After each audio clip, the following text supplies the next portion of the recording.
Alors aujourd'hui, j'avais envie d'évoquer la grande confusion entre le système et la vie.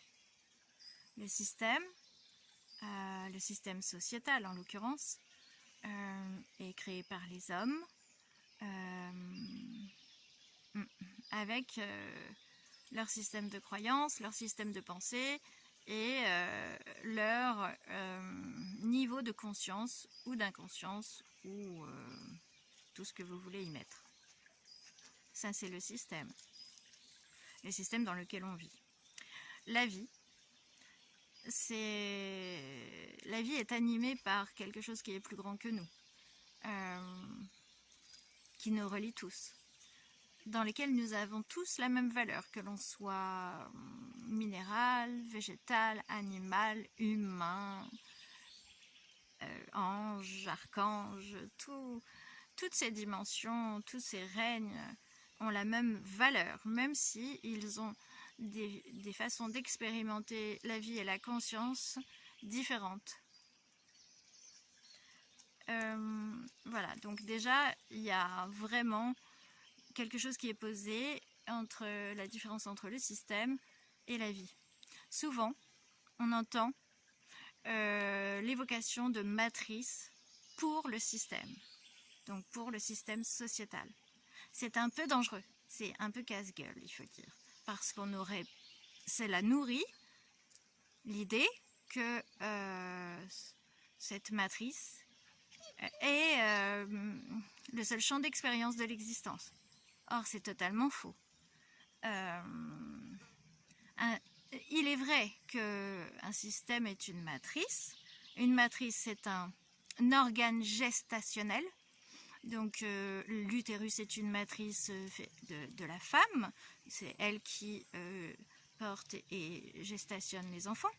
Eh bien, il y a différents systèmes de différentes matrices qui permettent la gestation d'être à différents niveaux de conscience. Bien. Donc le système est bel et bien une matrice, mais c'est une fausse matrice. Ce n'est pas la matrice divine, la matrice cosmique, celle qui est animée par quelque chose de plus grand que nous. Vous voyez la différence. Je rajouterai à cela, avant de terminer, que chaque système, ou chaque matrice, est emboîtée les uns dans les autres, puisque chaque dimension est comme en gestation dans une matrice qui elle-même propose un champ d'expérience. Donc, cette société dans laquelle on vit, qui est arrivée à son terme, demande à ce que chacun de ses sujets choisisse volontairement, en conscience, un nouveau champ d'expérience. C'est-à-dire que quand il lui est proposé de répondre d'une certaine façon à des situations qui lui semblent pas normales, qui lui semblent pas en accord avec le bon sens ou qui lui semblent pas pour le bien de tous, il est de notre responsabilité, dans ce cas, de choisir de faire confiance à ce bon sens que l'on a intérieurement, qui est ce lien qu'on a évoqué la fois précédente, avec ce qui nous anime et qui est plus grand que nous. Faire confiance à cet ressenti intérieur pour choisir une réponse qui n'est pas forcément en adéquation avec ce que la société attend, bien sûr, puisque ce système souhaite pour perdurer, il a besoin de notre consentement, il a besoin qu'on continue à produire les mêmes réponses. Et bien sûr qu'il choisit des réponses qui l'arrangent, c'est la plus grande évidence.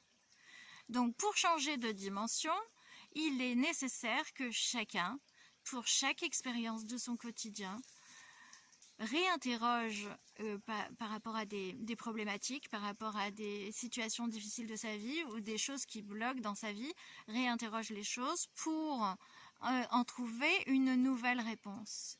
une réponse qu'il n'a pas encore donnée, une réponse qui ne correspond pas au champ d'expérience dans lequel il était. Et c'est seulement à ce moment-là que cette personne change de dimension et du coup peut changer de champ d'expérience. Et c'est ce que, voilà, c'est ce que je souhaite pour nous tous, pour se proposer de vivre une vie sur Terre plus en conscience et plus en paix. Merci de votre écoute.